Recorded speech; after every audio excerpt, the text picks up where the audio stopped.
So evidence of seditious conspiracy charges against Donald Trump and company continues to build, and we anxiously await the arrival of those charges. Department of Justice, if you're listening, and if you need to be reminded, justice matters.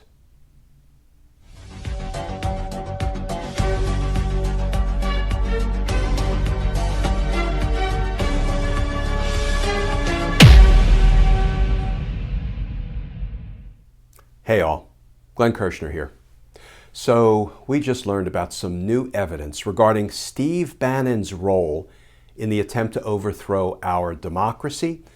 And the new evidence comes courtesy of some great reporting by Bob Woodward and Robert Costa in their new book, Peril. You'll recall that it was Woodward and Bernstein back in the 70s that played a pivotal role in taking down the corrupt Richard Nixon presidency. And it looks like it may end up being Woodward and Costa who play a pivotal role in taking down a corrupt and criminal Donald Trump. Here's how it was just reported by Newsweek magazine. Headline: Steve Bannon confirms his involvement in January 6th insurrection on War Room podcast. And that article reads in part, and this comes from the book Peril. According to Robert Costa, quote, on January 5, Bannon, Giuliani, and other Trump allies had a war room type meeting at the Woodward Hotel, which is located just blocks from the White House. Based on our reporting, he, Bannon, privately told President Trump to have a reckoning on January 6th, and he said to the president, quote, it's time to kill the Biden presidency in the crib. Close quote. Friends, language like that, coupled with other things Steve Bannon has said and done, that should earn Steve Bannon a marquee spot on the inevitable seditious conspiracy indictment. And it is this reporting in Newsweek and that statement by Steve Bannon that prompted Harvard law professor and constitutional scholar Lawrence Tribe to tweet out the following. It'd be hard to justify DOJ inaction in the face of this rapidly mounting evidence of a criminal conspiracy to commit sedition against the U.S. government and to give aid and comfort to an insurrection. And then Professor Tribe quotes the two federal statutes that involve rebellion and insurrection and seditious conspiracy. And, you know, friends, it looks like, based on all the reporting we've been hearing recently, it looks like more charges are on the way.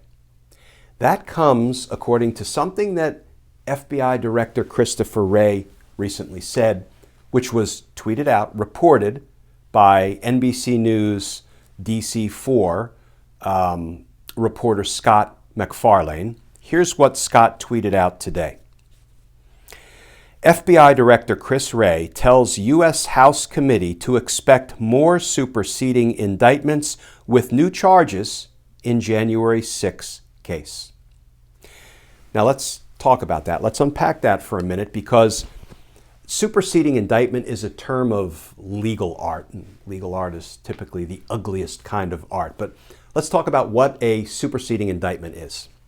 When prosecutors ask the grand jury to return an indictment, it will include certain defendants and certain charges. A superseding indictment or a subsequent indictment will take that original indictment and it will build on it. Now, a superseding indictment can either add more defendants, but those defendants are charged with the same thing the original defendants were charged with, or it can take the original defendants and up the criminal ante in a superseding indictment, charging them with more significant crimes. Like, you know, the Oath Keepers and the Proud Boys, who are charged with a basic conspiracy, may be charged with a seditious conspiracy, upping the criminal ante in a superseding indictment, or a superseding indictment can do both of those things. It can add more defendants, and it can up the criminal ante by bringing greater, more significant criminal charges. So I would say stay tuned, because Director Wray has said there will be additional superseding indictments with new charges. And given that we now have additional reporting, additional evidence that there was this, war room meeting with Bannon, Giuliani, the president, and others, and Bannon said, we have to kill the Biden presidency in the crib. There must be additional charges brought. Charges for rebellion, charges for insurrection, charges for a seditious conspiracy, a conspiracy to overthrow the duly elected incoming administration of Joe Biden. Those charges must be brought if, that is, we want to keep our republic. And we do.